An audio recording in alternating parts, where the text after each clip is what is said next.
Bienvenidas, bienvenidos curiosas y curiosos de la mente y del comportamiento humano a este nuevo vídeo que os traigo hoy.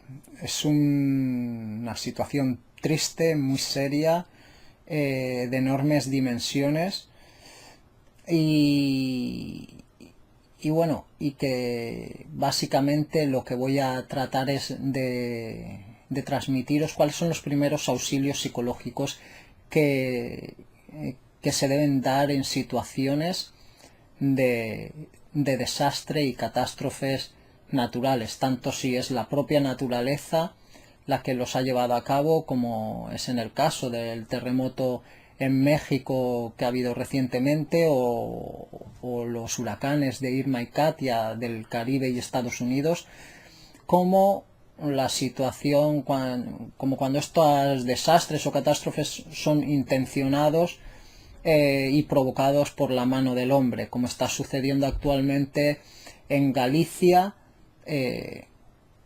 ya también en todo el norte de Portugal, también en Asturias y en Cantabria, es decir, prácticamente en todo el norte de España. Por lo que me toca especialmente de cerca y bueno, esta es un poco la aportación que voy a tratar de hacer, pues los primeros auxilios psicológicos es algo que todo el mundo puede llevar a cabo con la gente que le rodea y que está pasando por ese momento de crisis, o incluso ya una vez pasada la crisis, cuando se van dando síntomas de estrés postraumático. Las reacciones sociales ante un evento de estas magnitudes suelen ser las de vivenciar todo esto como víctimas o como supervivientes. Suele haber esos dos caminos.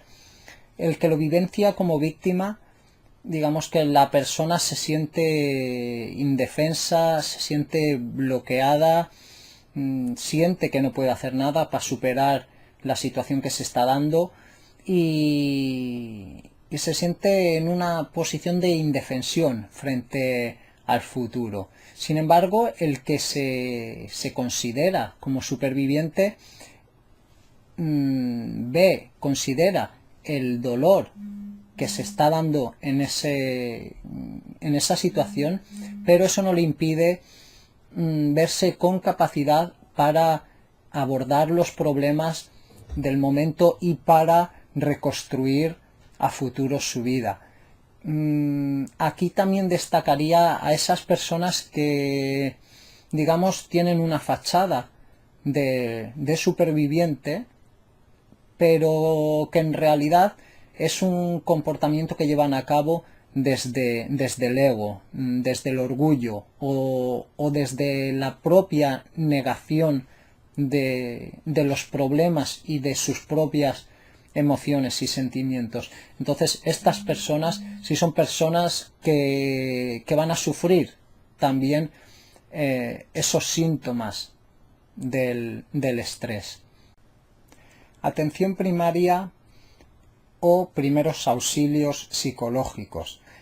Lo ideal es realizarlo en las primeras 24 o 48 horas desde que se da el desastre, aunque por supuesto se puede realizar ya al mes y los 2 meses también.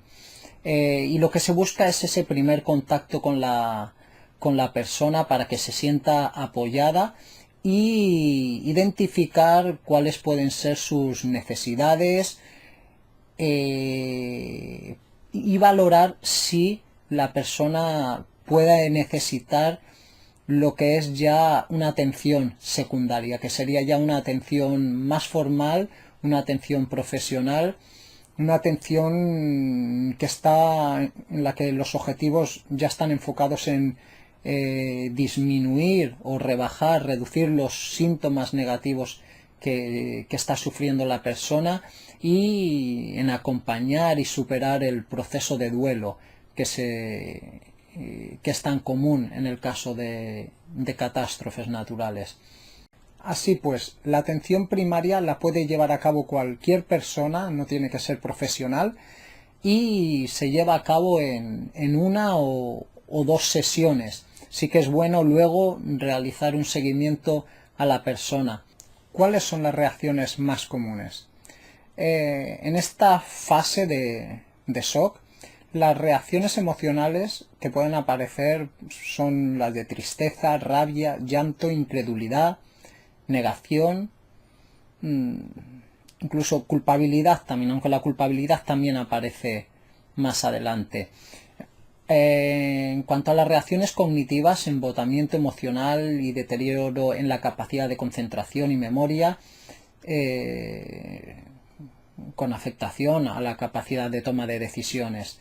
Reacciones fisiológicas, aumento de ritmo cardíaco, ritmo respiratorio, dilatación de pupilas, sudoración de las manos, opresión torácica, y reacciones conductuales que se dan, hiperactividad, la persona puede no parar de hablar, le cuesta concentrarse o prestar atención, pero también se puede dar la contraria, que es de hipoactividad, en la que la persona se quedan bloqueadas.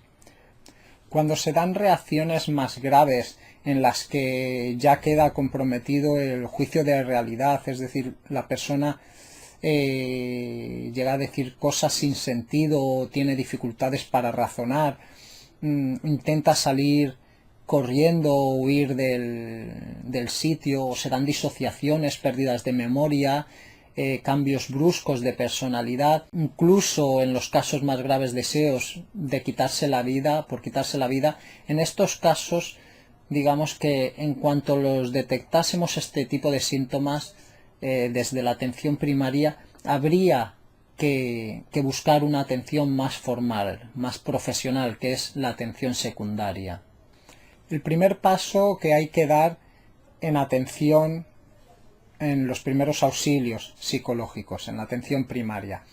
El primer paso es hacer contacto con la persona, transmitir la confianza, transmitir la seguridad, calidez, para que se sienta cómoda, apoyada y que realmente acepte la ayuda.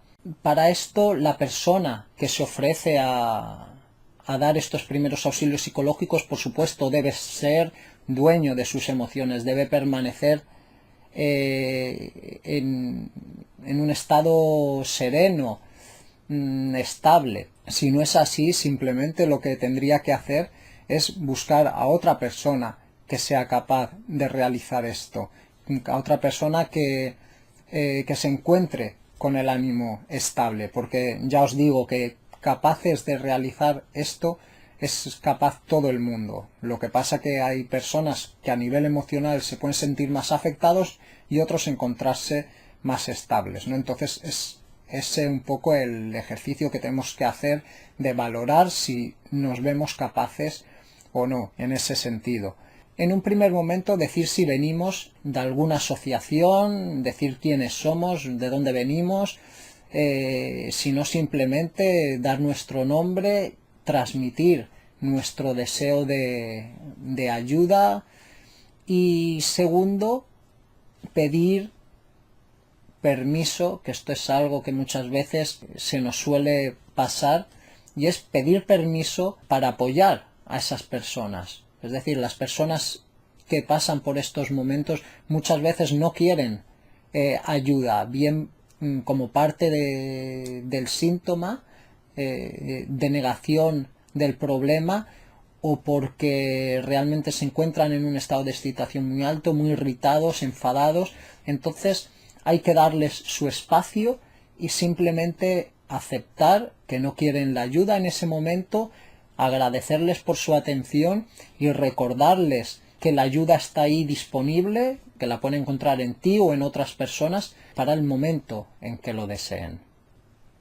Si acepta la ayuda, es importante cuidar el tono, la postura, lo que viene a ser la comunicación no verbal que proyectamos, para así transmitir la calidez, el interés hacia la otra persona y la confianza, la seguridad. Es muy importante también no caer en frases hechas, evitar expresiones de lástima. Por ejemplo, no decirle, bueno, al menos has salido con vida de esta situación, o este tipo de frases, ¿no? Es mejor evitarlas, pues pues la persona se puede sentir que se menosprecia su vivencia. Entonces, lo que es importante en estos primeros momentos es sobre todo escuchar. En muchos de estos casos, las personas se encuentran en un estado de hiperactividad, de agitación, con la atención muy dispersa, por lo que es bueno comenzar con un ejercicio de relajación, en el que se comienza con unas respiraciones profundas en las que se le guía a la persona para que, acompañándola también nosotros haciendo los gestos de respiración, para que la persona respire primero profundamente llevando el aire a la parte baja del abdomen y lo suelte vaciándose por completo.